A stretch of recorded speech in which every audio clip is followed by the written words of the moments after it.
You ever been like so into something that you're just devoted? You don't really care what anybody else thinks. You might not even notice because you're just all in for this thing.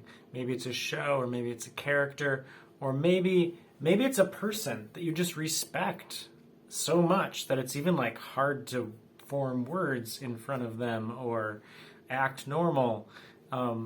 Well, in today's 5 minute devotional, we see an extreme act of devotion toward Jesus in a way that was maybe kind of shocking to those around. So we're in John chapter 12, verses 1 through 8. 6 days before the Passover, Jesus therefore came to Bethany, where Lazarus was, whom Jesus had raised from the dead. So they gave a dinner for him there. Martha served, and Lazarus was one of those reclining with him at table. Mary, therefore, took a pound of expensive ointment made of pure nard, and anointed the feet of Jesus, and wiped his feet with her hair. The house was filled with the fragrance of the perfume. But Judas Iscariot, one of his disciples, he was about to betray him, said, "Why was this ointment not sold for 300 denarii and given to the poor?" He said this not because he cared about the poor, but because he was a thief, and having charge of the money bag, he used to help himself to what was put into it. Jesus said, "Leave her alone, so that she may keep it for the day of my burial. For the poor you always have with you, but you do not always have me." So, you might remember, very recently, this whole chapter went through last time, Jesus had these close friends, Mary, Martha, and Lazarus. And now that he's raised Lazarus back from the dead, obviously they're going to want to hang out for a while. So, Jesus is over at their house. And Mary, there are lots of people named Mary in the Bible. This is the specific Mary, sister of Lazarus and Martha, not Jesus' mom or anything like that.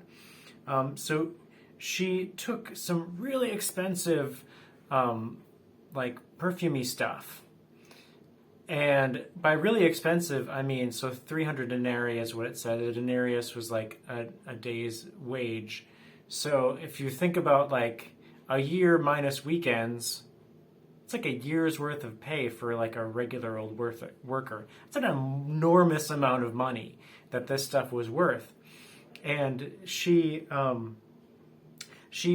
puts it on Jesus' feet, which is a really, like the feet were the gross part of okay, so we went camping in the mud last weekend, and my youngest son likes to go without shoes.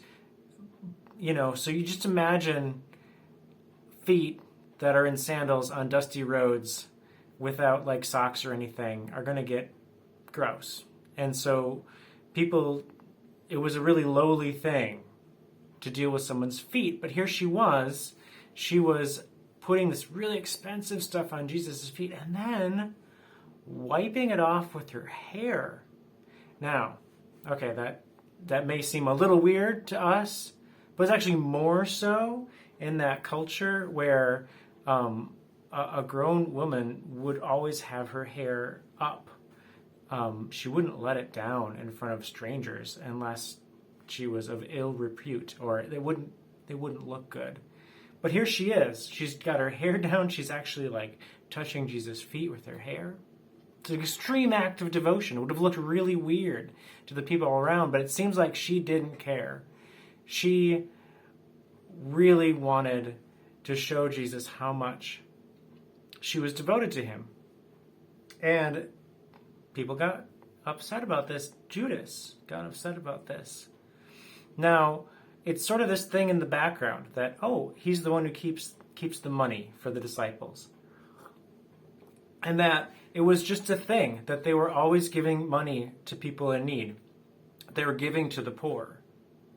Now, I think that's really instructive that it comes out here that this was a regular part of the disciples' lives, that they were giving money to poor people, and Judas was sort of responsible for this, but it was something that they just did regularly. It was a part of their life.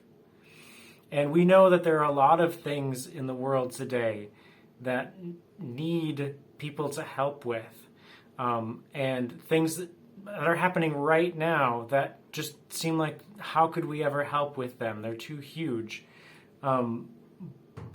But do we make a practice in our lives of regularly doing things that are good within, so that it just becomes a background of the way that we live? And it seems like this was true for the disciples.